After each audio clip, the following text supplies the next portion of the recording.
Good morning students. आज हम लोग बहुपद एक्सरसाइज जो पढ़ रहे थे, बहुपद की परिभाषा हमने बताई थी आपको, बहुपद के प्रकार बताए थे, एक पदी बहुपद, द्विपदी बहुपद, त्रिपदी बहुपद। उसके बाद कुछ परिभाषाएं और हैं, उनको लिख लें। विभिन्न घातों के बहुपद, तो आज हेडिंग लिखेंगे सबसे पहले विभिन्न घातों के बहुपद। वो पदों के थे, आज है घातों के। विभिन्न घातों के बहुपद। तो विभिन्न घातों के बहुपद में, विभिन्न घातों के बहुपद में पहला नंबर है रैखिक बहुपद। सबसे पहला बहुपद है रैखिक बहुपद। तो इसके अंतर्गत नंबर फर्स्ट लिखेंगे रैखिक बहुपद। तो ऐसे बहुपद जिसमें बहुपद की घात एक होती है, जैसे x - 7, 3y + 8, 7x + 4, इस तरह के जो बहुपद हैं वो सब क्या होते हैं? रैखिक बहुपद। तो लिख लें इसमें एक घात वाले बहुपद को, एक घात वाले बहुपद को रैखिक बहुपद कहते हैं। एक घात वाले बहुपद को, एक घात वाले बहुपद को रैखिक बहुपद कहते हैं। एक घात वाले बहुपद को रैखिक बहुपद कहते हैं। एग्जाम्पल x - 7, 3y + 8, 7x + 4, इनकी सबकी बहुपद की घात कितनी है? 1। नेक्स्ट इसके बाद लिखेंगे द्विघात बहुपद।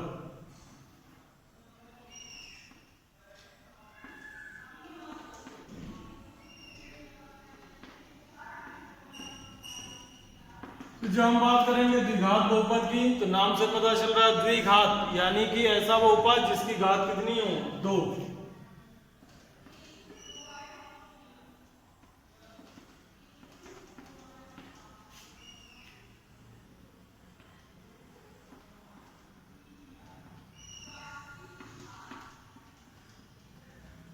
इस तरह के जो है इनमें बहुपद की अधिकतम घात कितनी है? 2। तो जो इस तरह के बहुपद होंगे जिसमें बहुपद की अधिकतम घात 2 हो, द्विघात बहुपद कहलाते हैं। तो लिख दें ऐसे बहुपद जिसकी घात 2 हो, ऐसे बहुपद जिसकी घात 2 हो द्विघात बहुपद कहलाते हैं। ऐसे बहुपद जिसकी घात 2 हो द्विघात बहुपद कहलाते हैं।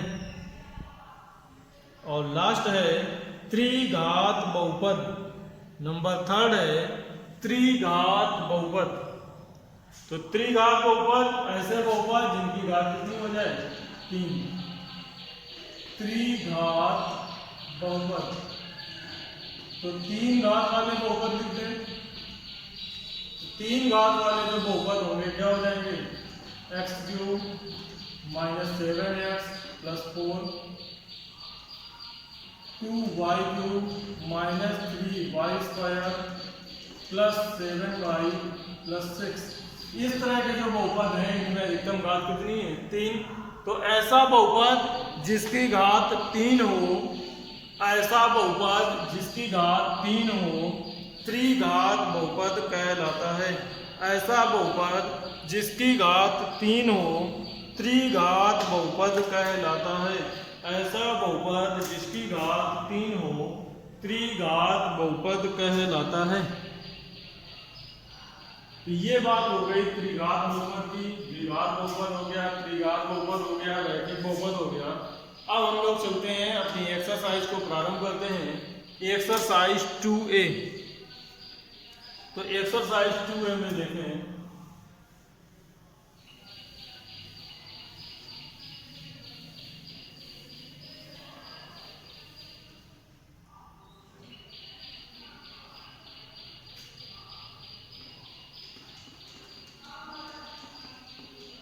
एक्सरसाइज 2A में पहला प्रश्न है निम्नलिखित व्यंजकों में कौन कौन एक चर में बहुपद हैं, कौन कौन नहीं, कारण सहित उत्तर दीजिए।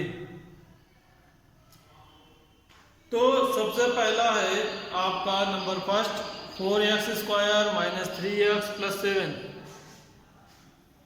तो पहला क्या लिखा हुआ है 4x² माइनस 3x प्लस 7। पहले सारे नोट कर लेते हैं, फिर अंतर भी देखते हैं और कौन है कौन नहीं ये भी देखेंगे। दूसरा लिखा है y² प्लस √2। तीसरा लिखा है 3√t प्लस t√2। चौथा लिखा है y प्लस 2/1। और लास्ट है पांचवा x की घात 10 प्लस y की घात 3 प्लस t की घात 50। x की घात 10, y की घात 3, t की घात 50। ये 5 दिए हैं। छांटना कौन सा है, एक चर में बहुपद। तो इसमें देखिए एक चर है, दोनों में क्या है x है केवल, तो ये एक चर में बहुपद है। ये किसमें है, एक चर में। और x की घात कैसी है, पूर्णांक। ये आपका हो गया एक चर में बहुपद। y² प्लस √2 ये भी क्या है, एक चर में बहुपद है। यहाँ क्या हो गया, चर तो एक है लेकिन बहुपद ही नहीं है। क्यों नहीं है, क्योंकि √t लिखा है। √t का मतलब t की घात 1/2। तो इसका जो घातांक है घात पूर्णांक नहीं है, तो ये क्या है, बहुपद नहीं, बहुपद नहीं है। क्योंकि चर की घात पूर्णांक नहीं। नेक्स्ट क्या है, y बराबर प्लस 2/y। तो 2/y का मतलब क्या हो गया, y प्लस 2y की घात -1। ये कैसी हो गई, ऋणात्मक। तो ये भी बहुपद नहीं है।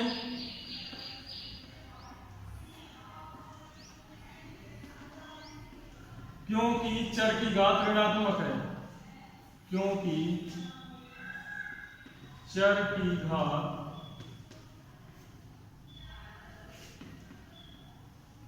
ऋणात्मक है।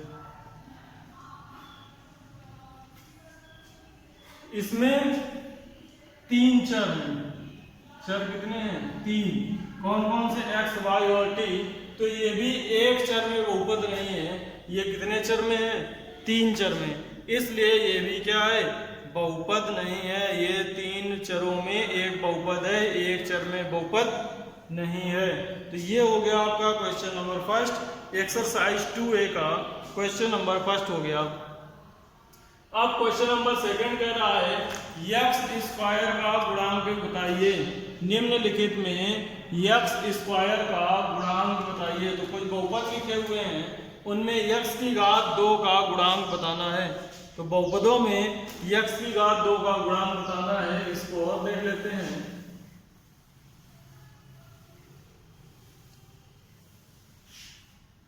तो x की घात 2 का गुणांक बताने में सबसे पहला जो लिखा है 2 + x² + x। 2 + x² + x। तो यहाँ देखिए x² के साथ कोई संख्या नहीं लिखी है, तो x² का गुणांक कितना हो जाएगा, 1। जब कोई संख्या नहीं लिखी है तो x² का गुणांक कितना हो जाएगा, 1 हो जाएगा। दूसरे में 2 - x² + x³ है। 2 - x² + x³ है। यहाँ x² का गुणांक -1 हो जाएगा। माइनस चिन्ह इसी के साथ में आएगा। तीसरे में π/2 x² + x है, तो x² का गुणांक π/2 हो जाएगा। चौथे में एक्स स्क्वायर का कोई पद नहीं है तो एक्स स्क्वायर का गुणांक 0 हो जाएगा। तो तीसरे सवाल नंबर 2 का जो चौथा है उसमें एक्स स्क्वायर का पद ना होने के कारण उसका गुणांक क्या हो जाएगा, 0 हो जाएगा। नेक्स्ट नंबर 3 की बात करते हैं। निम्नलिखित में से प्रत्येक बहुपद की घात बताइए।